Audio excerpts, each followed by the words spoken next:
और चलिए अब आपको पहाड़ों की तरफ लिए चलते हैं, क्योंकि वहां पर बर्फ की सफेद चादर बिछ गई है। उत्तराखंड की बात करें या फिर हिमाचल की बात करें या फिर कश्मीर की बात करें, वहां के पहाड़ इस वक्त बर्फ से ढक गए हैं। हम आपको दिखाते हैं पिछले 24 घंटों में पहाड़ों में कहां कहां बर्फ गिरने की तस्वीरें सामने आई हैं।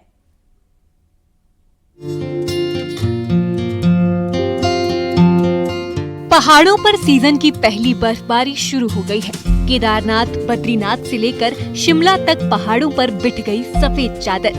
सैलानी बर्फबारी का जमकर आनंद उठा रहे हैं। उत्तराखंड में कई स्थानों पर बारिश और बर्फबारी हुई।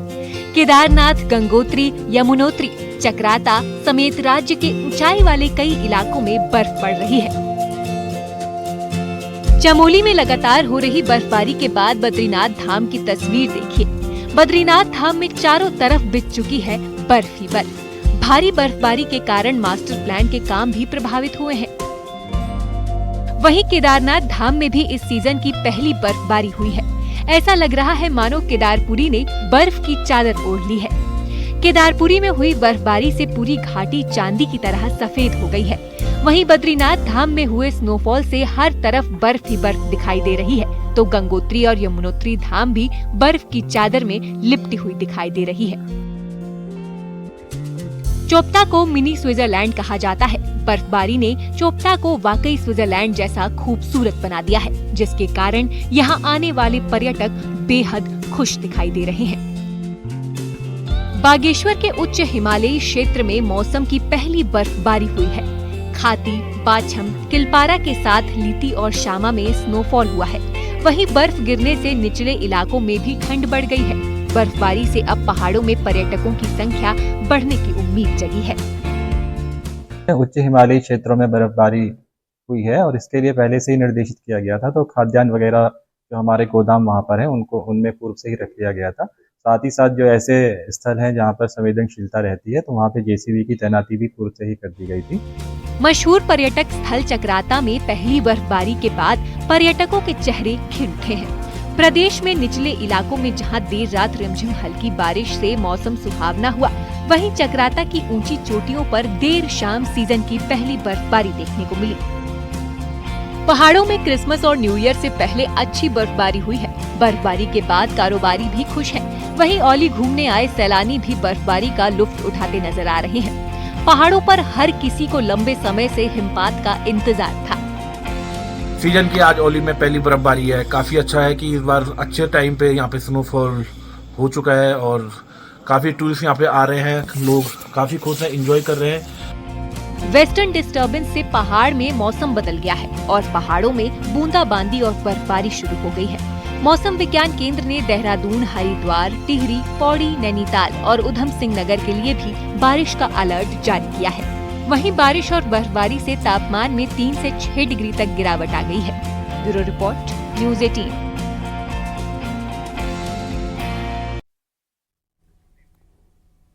तो लंबे इंतजार के बाद आखिरकार पहाड़ों पर बर्फबारी हुई है। स्नोफॉल से पर्यटक खुश हैं और पर्यटन कारोबारियों के चेहरे भी खिल उठे हैं। देखिए।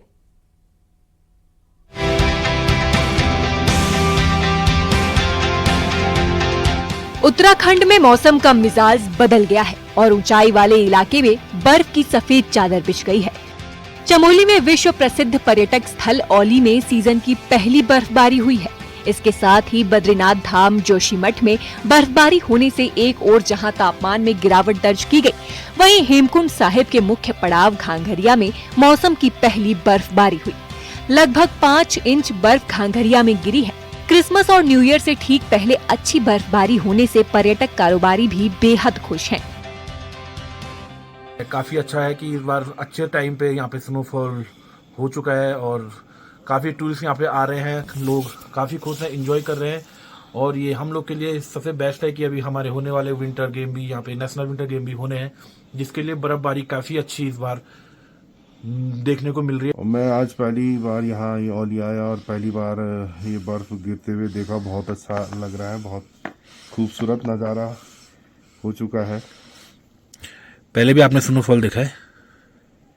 पहले भी देखा है, पर ये औली भी मेरा फर्स्ट टाइम है। औली में बहुत ही खूबसूरत नज़ारा है। भारत चीन सीमा से सटे लफ्तल क्षेत्र में भी चारों तरफ बर्फ जम चुकी है और बीआरओ के जवान सड़क से बर्फ हटाने के काम में लगे हुए हैं। इन इलाकों में इन दिनों तापमान -10 से -15 तक पहुंच जाता है। फिर भी देश की सीमाओं पर भारतीय सेना आईटीबीपी के जवान तैनात रहते हैं। पहाड़ों की रानी में भी स्नोफॉल हुआ है। मसूरी के आसपास के क्षेत्र के साथ लाल टिब्बा, कैमल बैक रोड, अटल गार्डन में स्नोफॉल से कारोबारी खुश हैं। हल्की बर्फबारी के बाद सफेद की चादर से पहाड़ ढक गए हैं। गंगोत्री धाम बर्फबारी के बाद बेहद सुंदर नजर आ रही है। पूरा क्षेत्र बर्फ से सफेद हो गया है और बेहद खूबसूरत नजर आ रहा है। वहीं यमुनोत्री धाम में कड़ाके की सर्दी की वजह से गरुड़ गंगा का पानी जम गया है। प्राकृतिक झरने भी बर्फ बन गए हैं। मशहूर पर्यटक स्थल चक्राता में भी पहली बर्फबारी से पर्यटकों के चेहरे खिल उठे हैं। चक्राता के लोखंडी क्षेत्र में बर्फबारी से स्थानीय लोगों के साथ पर्यटकों के चेहरों पर रौनक है, क्योंकि कारोबारियों को उम्मीद है कि स्नोफॉल के बाद सैलानी चक्राता का रुख करेंगे और क्रिसमस और न्यू ईयर पर अच्छा काम होगा। वहीं जौनसार बाबर में देवबंद, मुंडाली, लोखंडी, खडम्बा, बुधेर में बर्फ से पहाड़ दूधिया हो गए हैं।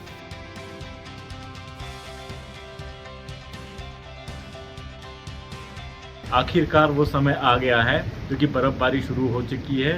इससे हमारे बागवानी भाइयों के लिए बहुत फायदेमंद है, खेती के लिए बहुत फायदेमंद है।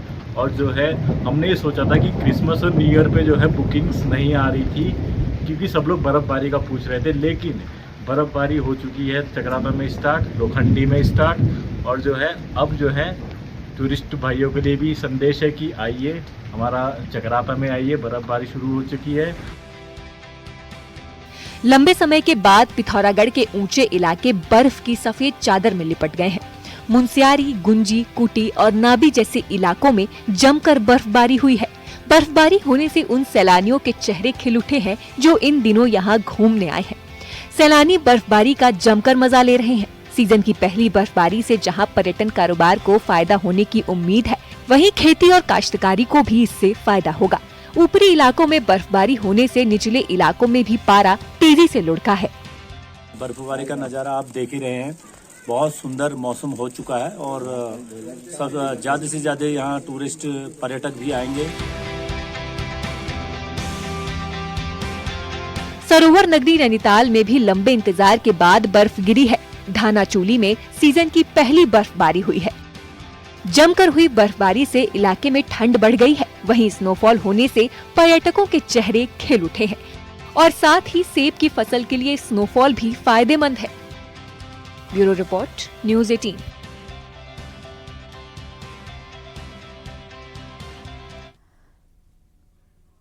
उधर पश्चिम बंगाल से एक बहुत बड़ी खबर आ रही है। वहां टीएमसी विधायक हुमायूं कबीर ने पश्चिम बंगाल के मुर्शिदाबाद जिले के बेलडांगा में नई बाबरी मस्जिद बनाने का ऐलान किया है। हुमायूं कबीर के मुताबिक ये मस्जिद 6 दिसंबर 2025 तक इस मस्जिद की नींव रखी जाएगी, जो अगले 3-4 साल में बनकर तैयार हो जाएगी।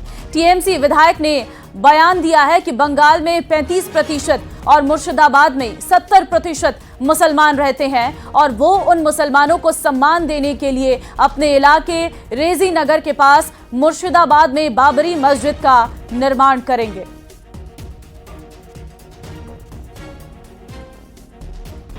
আমরা বলেছি যে বাংলায় প্রায় 35% ইসলাম ধর্মাবলম্বী মানুষ বসবাস করে। একই সঙ্গে মুর্শিদাবাদ জেলায় প্রায় 70% মুসলমান সম্প্রদায়ের মানুষ বসবাস করে।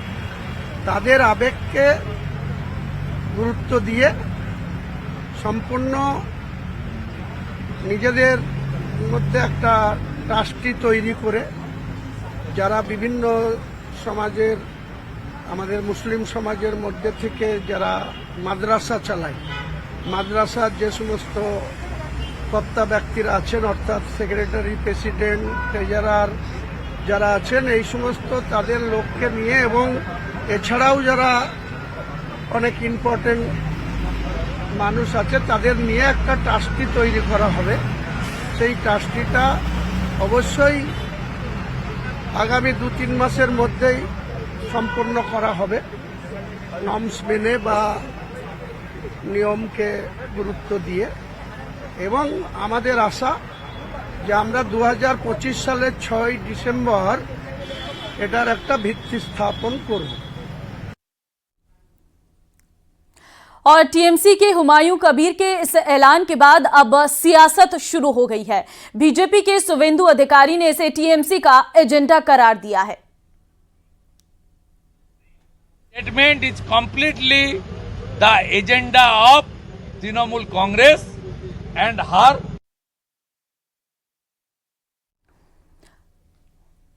और बीजेपी के अन्य नेताओं ने भी टीएमसी विधायक के इस ऐलान को बाबरी सोच करार दिया है।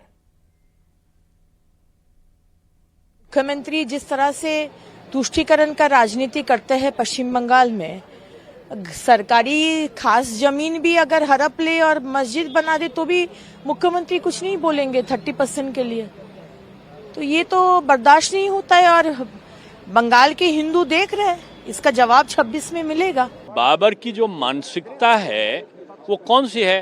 वो है लूटने की, महिलाओं के पर अत्याचार करने की, सनातन को समाप्त करने की, धर्मशास्त्रों को जलाने की, विभिन्न प्रकार की संपत्तियों में आग लगाने की, भारत को समाप्त करने की। तो ये सारी मानसिकता तो पहले से बंगाल में व्याप्त है।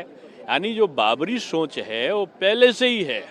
अब उसकी मस्जिद मत बनाओ, उसकी मस्जिद बनाने का क्या फ़ायदा? मस्जिद तो इबादत का है, चाहे हिंदू की मंदिर बने या मुस्लिम की मस्जिद बने, उसमें कहाँ आपत्ति हो सकती। लेकिन ये मस्जिद नहीं बनाना चाहते, ये बंगाल में बाबरी सोच को प्रतिस्थापित करना चाहते हैं।